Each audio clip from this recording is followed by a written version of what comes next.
আসসালামু আলাইকুম। লার্নফ্লুয়েন্সি চ্যানেলের পক্ষ থেকে ষষ্ঠ শ্রেণীর শিক্ষার্থীদেরকে স্বাগতম এবং আমন্ত্রণ জানাচ্ছি আজকের এই টিউটোরিয়ালে। আজকে আমরা আলোচনা করব তোমাদের বাংলা বইয়ের কবি সত্যেন্দ্রনাথ দত্তের লেখা মানুষ জাতি কবিতাটি আজকে আমরা প্রত্যেকটা লাইন পাঠ বিশ্লেষণ করে বুঝে বুঝে পড়ে ফেলবো। একই সাথে এই কবিতার এখান থেকে তোমাদেরকে যে কর্ম অনুশীলন এবং যে সৃজনশীল প্রশ্নগুলো দেওয়া হয়েছে, বহু নির্বাচনী প্রশ্ন দেওয়া হয়েছে, সেগুলোরও সমাধান বা উত্তরগুলি করে ফেলবো। তো চলো আলোচনাটি শুরু করা যাক। শুরু করছি পরম করুণাময় মহান আল্লাহ তাআলার নামে। তো দেখো, কবিতার শুরুতেই আমি তোমাদের একটু বলতে চাই, কবি এই কবিতায় কিন্তু মূলত মানুষ জাতির কথা বলেছেন। অর্থাৎ পৃথিবীতে আমরা যত মানুষ বসবাস করি, প্রত্যেকটা দেশেই অনেক অনেক মানুষ বসবাস করে। তো প্রত্যেকটা দেশের এক এক মানুষ এক এক রকম দেখতে, কেউ কালো, কেউ ফর্সা, কেউ হিন্দু, কেউ খ্রিস্টান। তো এরকম হইলেও কি হইছে, সবাই কিন্তু একই রক্তে একই মাংসে গড়া মানুষ, তাই না? তো এই যে বিশাল মানুষ জাতি, এ সম্পর্কে কিন্তু কবি কবিতায় বলেছেন। তো চলো আমরা প্রত্যেকটা লাইন একটু পাঠ বিশ্লেষণ করে বুঝে বুঝে পড়ি। দেখো, প্রথমে বলা হচ্ছে জগৎ জুড়িয়া এক জাতি আছে। অর্থাৎ পুরো পুরো দুনিয়াতে কিন্তু একটা জাতি আছে, সে জাতির নাম মানুষ জাতি। সে জাতির নাম কি বলতো? মানুষ জাতি। অর্থাৎ এই লাইন দুটির ব্যাখ্যা দেখো, পুরো পৃথিবী জুড়ে আসলে আলাদা আলাদা কোনো ভেদাভেদ নেই। কবি বলেছেন সারা বিশ্বে মাত্র একটি জাতি আছে, আর সেটা হলো মানুষের জাতি, তাই না? অর্থাৎ সবাই মানুষ, তাই না? ও হিন্দু, ও মুসলিম, আমি মুসলিম, আরেকজন খ্রিস্টান, এ বলে কি আমাদের মধ্যে কোনো পার্থক্য থাকতে পারে? থাকতে পারে না। কেননা আমরা একই জাতি, তাই না? সেটা হচ্ছে মানুষ জাতি, আমরা সকলেই মানুষ। এরপর বলছে কি দেখো, যে এক পৃথিবীর স্তন্য লালিত একই রবি শশী মোদের সাথে। অর্থাৎ কবি বলছেন, যেমন একটি মা তার সন্তানদের নিজের বুকের দুধ খাইয়ে বড় করেন, এই পৃথিবীও আমাদের সবার কাছে সে মায়ের মতো। অর্থাৎ প্রত্যেকটা মানুষের কাছে এই পৃথিবীটা কি বলতো? মায়ের মতো। আমরা সবাই এই পৃথিবীর আলো, বাতাস আর খাদ্য বড় হচ্ছে।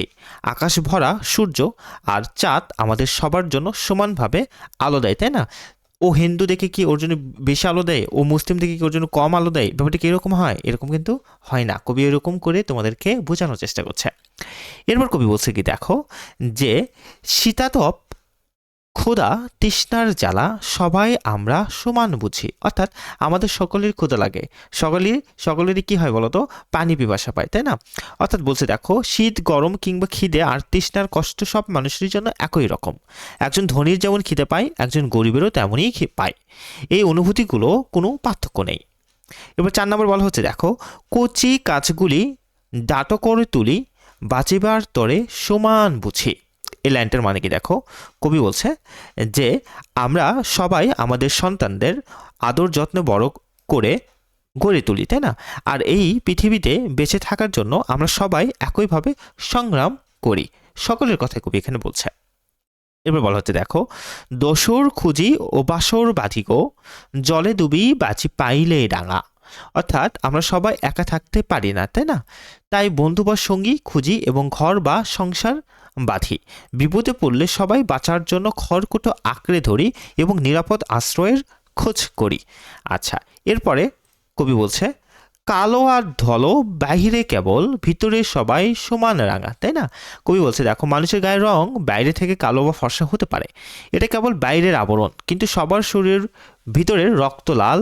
অর্থাৎ মানুষের ভিতরের সত্তা বা প্রাণ সবারই কিন্তু এক। কবি এটা বোঝাচ্ছে। এরপর বলা হচ্ছে, বাইরের ছোপ আছড়ে সে লোপ, ভিতরের রং পলকে ফোটে। অর্থাৎ কবি বলছে, গায়ের চামড়ার একটু আঁচড় লাগলেই বাইরের রং মুছে যায় এবং ভিতরের সেই লাল রক্তের রং ফুটে ওঠে। এর মানে হলো, বাইরের চাকচিক্য বা রং কোনো বড় বিষয় নয়, আসল হলো মানুষের ভিতরের পরিচয়টা। আচ্ছা, কবি কিন্তু এই লাইন দ্বারা এটি বুঝিয়েছে। এরপর পরের লাইনে দেখো, তোমাদের বলছে যে বামন শূদ্র বৃহৎ ক্ষুদ্র, কৃত্রিম ভেদ ধুলাই লুটে। অর্থাৎ কবি বলছে, সমাজে আমরা যারা নিজেদের উঁচু জাত, অর্থাৎ যারা বামন, নিচু জাত যারা শূদ্র, বড় বা বৃহৎ বা ছোট, ক্ষুদ্র বলে ভেদাভেদ করি। অর্থাৎ আমরা বলি না, কেউ একটু ধনী হলে, কেউ একটু ভালো বংশের হলে বলি ও ভালো বংশের, আর কেউ একটু ছোট বংশের হলে তাদেরকে আমরা ছোট চোখে দেখি, আর ভালো বংশ হলে বড় চোখে দেখি। এই যে একটা ভেদাভেদ, এই ভেদাভেদের কোনো মানে নেই। কেন নেই? কারণ ও মানুষ, আমিও মানুষ, তাই না? এগুলো সব মানুষের বানানো বা কৃত্রিম। এই জিনিসগুলো কিন্তু মানুষের বানানো বা কৃত্রিম। সত্যর সমানে সামনে বা মৃত্যুর কাছে এসব ভেদাভেদ ধুলোয় মিশে যায়, তাই না? ও বড় শ্রেণীর আর আমি নিচু শ্রেণীর, ও ধনী আমি গরিব দেখে কি সবাইকে কিন্তু মরতেই হবে, তাই না? সবাইকে মরতেই হবে, ওরও ক্ষুধা পায় আমারও ক্ষুধা পাই, তার মানে কি জিনিসটা কিন্তু এক। এই জন্য এই যে তুলনাগুলো করা যাবে না, কবি কিন্তু আমাদের এটি বোঝাচ্ছে। এরপর দেখো বলা হচ্ছে বংশে বংশে নাহিক তফাৎ, বনেদি কি আর গড় বনেদি। অর্থাৎ বলা হচ্ছে কার বংশ কত বড় বা কে খানদানি আর কে সাধারণ তাতে কিছু যায় আসে না, জন্মগতভাবে বংশগতভাবে মানুষের মধ্যে কোনো আসল পার্থক্য কিন্তু নেই। এবার বলা হচ্ছে দেখো দুনিয়ার সাথে গাথা বুনিয়াদ, দুনিয়া সবারই জনম বেটি। অর্থাৎ কবি বলছে আমাদের সবার অস্তিত্ব ভিত্তি বুনিয়াদ, অর্থাৎ এই পৃথিবীর মাটির সাথে মিশে আছে। এই পৃথিবী আমাদের সবার জন্মস্থান, তাই এখানে কারোর একার অধিকার নেই, পৃথিবীটা সবার, তাই না? তো এই ছিল তোমাদের এখান থেকে কবিতার ব্যাখ্যাটুকু।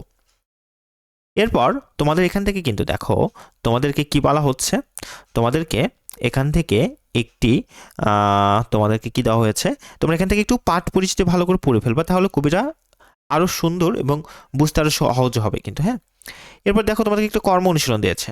তো এই কর্ম অনুশীলনের উত্তরটুকু কিন্তু আমরা ইতিমধ্যে তোমাদেরকে এখানে করে দিয়েছি, তোমরা একটু দেখে নিবা, ভিডিওটি পজ করে একটু উত্তরটুকু কর্ম অনুশীলনে দেখে নিবা।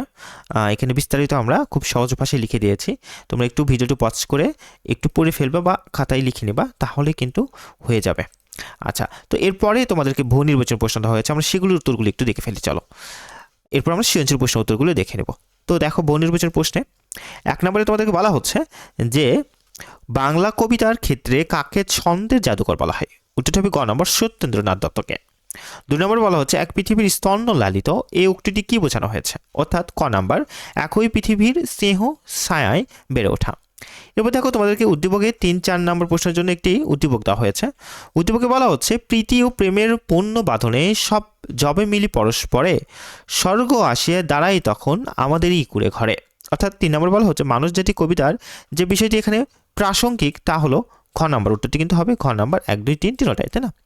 4 নম্বর বলা হচ্ছে উদ্দীপকটি মানুষ জাতি কবিতার যে ভাবটি প্রকাশ করে তা হলো, উত্তরটি হবে ক নাম্বার বিশ্বভ্রাতৃত্ব। এরপর তোমাদেরকে সৃজনশীল প্রশ্ন দেওয়া হয়েছে, তাই না? তো চলো আমরা ক খ গ ঘ সৃজনশীল প্রশ্ন 4টির উত্তর একটু পর্যায়ক্রমে দেখে ফেলি। তো আমরা একটু চলে আসি সৃজনশীল প্রশ্নে। এই তো দেখো সৃজনশীল প্রশ্ন ক নম্বরে তোমাদেরকে বলা হচ্ছে যে মানুষ জাতি কোন কাব্যগ্রন্থ থেকে নেওয়া হয়েছে। উত্তর মানুষ জাতি কবিতাটি অভ্রান্তবীর কাব্যগ্রন্থ থেকে নেওয়া হয়েছে। খ নম্বর বলা হচ্ছে দুনিয়া সবারই জনম বেদি, এ কথা দ্বারা কি বোঝানো হয়েছে। উত্তর দুনিয়া সবারই জনম বেদি, এ কথা দ্বারা বোঝানো হয়েছে পৃথিবীর সকলের জন্মস্থান। দেশে দেশে ধর্ম ও বর্ণের পার্থক্য সৃষ্টি করে মানুষে কৃত্রিম ভেদাভেদ তৈরি করলেও সকল মানুষ এই পৃথিবীতে জন্মেছে। বাইরের ভেদাভেদ মানুষকে আলাদা করলেও পৃথিবীতে সকল মানুষ এক অভিন্ন। প্রশ্নোক্ত কথাটির দ্বারা এটাই বোঝানো হয়েছে। এরপর গ এবং ঘ নম্বর প্রশ্নের জন্য আমাদের একটি উদ্দীপক দেওয়া হয়েছে, তাই না? আমরা একটি উদ্দীপকটি পড়ে ফেলি, তাহলে গ এবং ঘ নম্বর প্রশ্ন উত্তর বুঝতে খুবই সহজ হবে। তাকে বলা হচ্ছে রহিম, শ্যামল ও রোজারিও 3 বন্ধু। ঈদ, পূজা ও বড়দিনে তারা একে অন্যের বাড়ি বেড়াতে যায়। আনন্দে, উৎসবে, সুখে দুঃখে একে অন্যকে সাহায্য সহযোগিতা করে। এরূপ আচরণে তাদের বাবা মা খুব খুশি। রহিমের বাবা বলেন তোমরা অসাধারণ, তোমাদের মতো সবাই বন্ধুস্বরূপ হলে এ পৃথিবী আরও সুন্দর ও বাসস্থান হবে। এখান থেকে গ নম্বর বলা হচ্ছে রহিম, শ্যামল ও রোজারিওর বন্ধুত্বে মানুষের জাতি কবিতার কোন বক্তব্যটি ফুটে উঠেছে ব্যাখ্যা করো।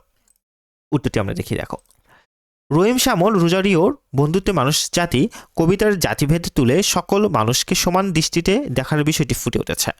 পৃথিবীতে জাতি, ধর্ম, বর্ণের ভেদ কৃত্রিম। আলোচক কবিতার দেশে দেশে ধর্ম ও বর্ণের যে পার্থক্য সৃষ্টি হয়েছে কবিতার বিরুদ্ধে অবস্থান নিয়ে মানুষ জাতিকে সবার উপরে স্থান দিয়েছে। উদ্দীপকে 3 বন্ধু রহিম, শ্যামল ও রোজারিও 3 ধর্মের অনুসারী, তবুও তারা একে অপরের সহযোগী। ধর্মীয় ভেদাভেদ ভুলে তারা একে অন্যকে আপন করে নিয়েছে। মানুষ জাতি কবিতায়ও এই ঐক্যর কথাই বলা হয়েছে। যদি কিছু মানুষ আত্মস্বার্থে নিমজ্জিত, তারা নিঃস্বার্থে বিভেদের দেয়াল তৈরি করে রেখেছে, কিন্তু মানুষের মহানুভবতা তার মনুষ্যত্বে উদ্দীপকটিতে যা ফুটে উঠেছে। এক্ষেত্রে উদ্দীপকের 3 বন্ধুর বন্ধুত্বে মানুষ জাতি কবিতার মানুষের জাতিভেদহীন ঐক্যর দিকটি প্রকাশিত হয়েছে। ঘ নম্বর বলা হচ্ছে উদ্দীপকের রহিমের বাবার মন্তব্যই যেন মানুষ জাতি কবিতার মূল সুর উক্তিটি বিশ্লেষণ করো। উত্তরটি দেখো। উদ্দীপকের রহিমের বাবার মন্তব্যই যেন মানুষজাতি কবিতার মূল সুর। উক্তিটি যুক্তিসঙ্গত। মানুষজাতি কবিতার ধর্ম বর্ণের ঊর্ধ্বে মানুষের বড় পরিচয় সে মানুষ, এ বিষয়টি উঠে এসেছে, তাই না? ধর্ম বৈষম্য মানুষের মাঝে কৃত্রিম ভেদাভেদ সৃষ্টি করলেও জন্মসূত্রে মানুষ একই পরিচয় পরিচিত। উদ্দীপকের রহিমের বাবা মন্তব্য মানুষকে মানুষ হিসেবে বিবেচনার বিষয়টি লক্ষ্য করা যায়। তিনি মনে করেন ধর্মীয় সম্প্রীতি বজায় থাকলে পৃথিবী হবে শান্তির নীড়। তিনি মানুষকে অনেক উপরি স্থান দিয়েছে। আলোয় উদ্দীপকের আলো এখানে হবে, হ্যাঁ, এখানে কিন্তু উদ্দীপকের আলোয় বন্ধুদের সম্পর্ককে ধর্মীয় পরিচয়ের ঊর্ধ্বে দেখানো হয়েছে। গোটা দুনিয়ার মানুষের সাথে মানুষের যে সম্পর্ক, সে বিচার মানুষের অসংখ্য পরিচয় ধর্ম বর্ণে নয়, বরং মানুষ হিসেবে। পৃথিবীর সব মানুষকে নিয়েই গড়ে উঠেছে মানুষ জাতি। মানবিকতার এই দিকটি উদ্দীপক এবং মানুষজাতি কবিতার মূল সুর হিসেবে উঠে এসেছে। এদিক থেকে উদ্দীপকের রহিমের বাবার বক্তব্য যেন মানুষজাতি কবিতারই মূল বক্তব্য। এই ছিল তোমাদের জন্য আজকের এই আলোচনাটি। ভিডিওটি ভালো লেগে থাকলে লাইক দেবে এবং অবশ্যই লার্ন ফ্লুয়েন্সি চ্যানেলটিকে সাবস্ক্রাইব করবে। আমরা ধারাবাহিকভাবে তোমাদের প্রত্যেকটি কবিতা এভাবে ব্যাখ্যা এবং বিশ্লেষণ করে পড়িয়ে দিব। এর আগের কবিতাগুলো কিন্তু ইতিমধ্যে পড়ানো হয়েছে, তোমরা চাইলেই প্লে লিস্ট থেকে দেখে ফেলতে পারো। ভালো থেকো, সুস্থ থেকো। আসসালামু আলাইকুম।